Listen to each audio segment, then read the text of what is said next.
नमस्कार नमस्कार once again very very good afternoon. You are listening to radio city 95 FM आणि आज 1 October आज डे स्पेशल आहे, इंटरनॅशनल कॉफी डे. आणि त्यानिमित्ताने आपल्या कोल्हापूरमधील सिद्धेश शिंदे आपल्या सोबत. Red carpet, red carpet. ज्यांनी कॉफी या विषयाबद्दल खूप रिसर्च केलेला आहे आणि खूप सगळ्या गोष्टी म्हणजे स्वतःला कॉफीमध्ये डीप केलं म्हणायला हरकत नाही राव. हाय सिद्धेश. हाय. हाय, रेडिओ सिटीमध्ये खूप खूप स्वागत. थँक्यू. आणि सिद्धेशचं डेझिग्नेशन मी नाही सांगितलेलं आहे तुम्हाला, कारण तेही खूप इंटरेस्टिंग आहे आणि आपण ते त्याच्याकडूनच ऐकणार आहोत. तो सिद्धेश, तू सांगशील की तुला काय म्हणून लोक ओळखतात किंवा तुझ्या या फील्डमध्ये त्याचं डेझिग्नेशनचं नाव काय आहे? या सो ऍक्च्युली जो कॉफी बनवणारा माणूस असतो ना, जो कॉफी बनवणारा मुलगा असतो, सो त्याला बरिस्ता हे प्रोनाउन्सिएशन असतं. बरिस्ता ॲज इन बारटेंडर आणि बरिस्ता ह्याचं कॉम्बिनेशन म्हणून एक बरिस्ता करतो. बारटेंडर हा अल्कोहोल वरती काम करत असतो आणि बरिस्ता हा कॉफी वरती काम करतो. बरिस्ताला कॉफी मास्टर पण म्हणू शकतो आपण. बट ते बरिस्ता हे लाईक बरिस्ता हे इटालियन नाव असल्यामुळे बरिस्ता असं झालंय. सो मला बरिस्ता सीड म्हणून कोल्हापूरमध्ये ओळखतात. ऐकताना पण किती भारी वाटतं बरिस्ता सीड. Great great. तो बेसिकली कॉफीवर आपण काम करावं किंवा या सेक्टरमध्ये आपण काम करावं याची काय इन्स्पिरेशन काय होती? या सो कोल्हापूरमध्ये मी 3 वर्षापूर्वी ही जर्नी स्टार्ट केली ह्या फील्डमध्ये. ह्याचं रिझन काय होतं की मी एक टपरीवरती कॉफी प्यायचो, लाईक 20 रुपीजची कॉफी प्यायचो. सो स्टारबक्स मध्ये 300 वाली कॉफी आणि टपरीवरची 20 वाली कॉफी म्हणजे 20 आणि 300 रुपयाचा फरक आहे. 280 आणि 20 असा फरक आहे ना दोन्हीमध्ये. सो मला हा डिफरन्स बघायचा होता की ब्रँडमध्ये कसं काम करताय. सो ह्याच्यासाठी मी ही जर्नी स्टार्ट केली पुण्यामध्ये. मी पुण्यामध्ये ॲज अ थर्ड वेव्ह मध्ये काम केलं. तो एक पण चांगला ब्रँड आहे. सो असे काही काही ब्रँड्स आहेत, त्या ब्रँडमध्ये मी पण काम केलंय. सो तिथं अशी प्रोसेस असते की फार्म टू कप प्रोसेस असते. Farm to cup as in farmers कडून घेऊन डिरेक्टली शॉपमध्ये त्याचं सेल होतं. लाईक थर्ड पर्सन कोणी नाहीये.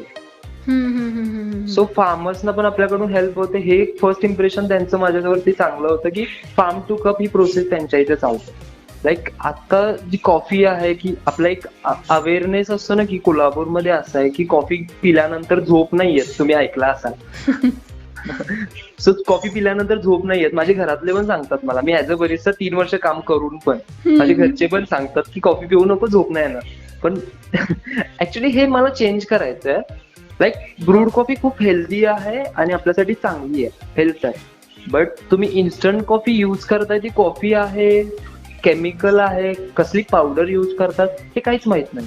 त्याच्यावरती इन्ग्रेडियंट्स नसतात की काय युज केलंय किंवा काय नाहीये. सो ह्या गोष्टी आहेत. सो ह्याच्यासाठी मी ही जर्नी स्टार्ट केली. क्या बात आहे. आणि अजून इंटरेस्टिंग गोष्टी रिलेटेड टू कॉफी आपल्याला क्लिअर होणार आहेत, पण त्याआधी podcast. Stay tune to city के चुने गाने सिटी के अपने FM पे, और FM बोले तो रेडियो सिटी 95 FM पे ये गाना आपने एन्जॉय किया. आणि आज इंटरनॅशनल कॉफी डे निमित्ताने आपण बरिस्ता सीड बोले तो सिद्धेश शिंदेला ऐकत आहोत. Red carpet, red carpet. Coffee मशीनवरची कॉफी आणि ही कॉफी गॅसवरची कॉफी ह्याच्यामध्ये पण डिफरन्स असा आहे की जी मशीनवरची कॉफी आहे ती आपल्या जिभेवरती बर्न नाही होत, पोळत नाही. तशी पण स्ट्रीटवरची पिली ना ती आपल्या जिभेवरती पोळते आणि आपल्याला दिवसभर आपले पॅलेट्स खराब होतात आणि आपल्याला टेस्ट नाही लागत. टेस्ट बर्ड्स आपले खराब होतात. हो यार, म्हणजे हे मी पण फील केलंय. सो आपण घरी पण बनवली तर आपली कॉफी जिभेवरती पोळते. हो, मग ह्याच्यावरूनच लक्षात यायला पाहिजे की इन्स्टंट कॉफी किती हार्मफुल आहे. Oh my God. या बाय द वे, आता आपण कॉफी शॉपमध्ये गेल्यानंतर मग आता कोणत्या प्रकारची ऑथेंटिक कॉफी, हेल्दी कॉफी हे कसं आपल्याला बायफर्गेट करता येईल? ओके. सो आता आपण कुठल्याही कॉफी शॉपमध्ये गेलं तर बेसिक कॉफीज असतात. लाईक एस्प्रेसो असेल, अमेरिकानो असेल, कॅपेचिनो असेल आणि लाटे असेल किंवा कोर्टाडो असेल.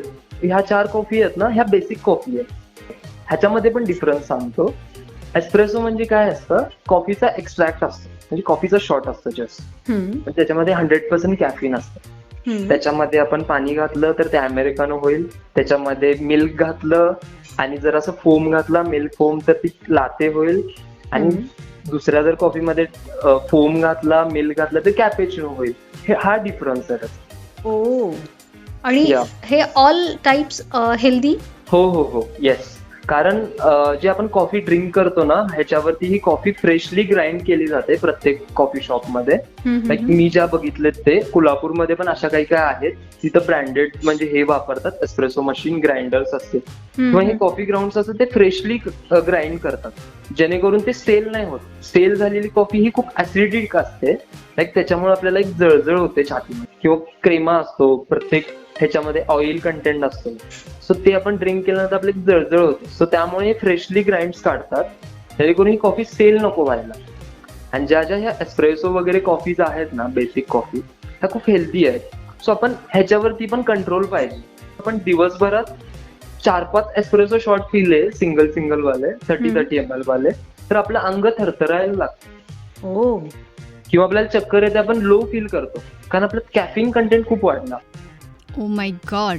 आणि अशाच खूप महत्त्वाच्या गोष्टी कॉफीबद्दलच्या आपण जाणून घेणार आहोत, पण त्याआधी टाइम चेक. वेळ झाली आहे सिटीच्या क्लॉकमध्ये 1:21. आणि आज इंटरनॅशनल कॉफी डे, तर त्यानिमित्ताने आपल्या कोल्हापुरातील बरिस्ता सिद्धेश शिंदे आपल्या सोबत. Red carpet, red carpet. Actually मला अजून एक गोष्ट सांगायची आहे. हम्म. ती एक खूप मेन गोष्ट आहे. जे कॉफी बीन्स कुठून आले किंवा कॉफी बीन्स काय आहे किंवा कोणी इन्व्हेंट केले हे पण लोकांना कळू दे. की कॉफी बीन्स हे इथिओपियामध्ये 15th century इन्व्हेंट झाले बाय एक गोट हर्डर होता. सो तो त्याच्या शेळ्यांना, बकऱ्यांना चरायला फिडिंगसाठी घेऊन गेला होता. तर त्याच्या बकऱ्यांना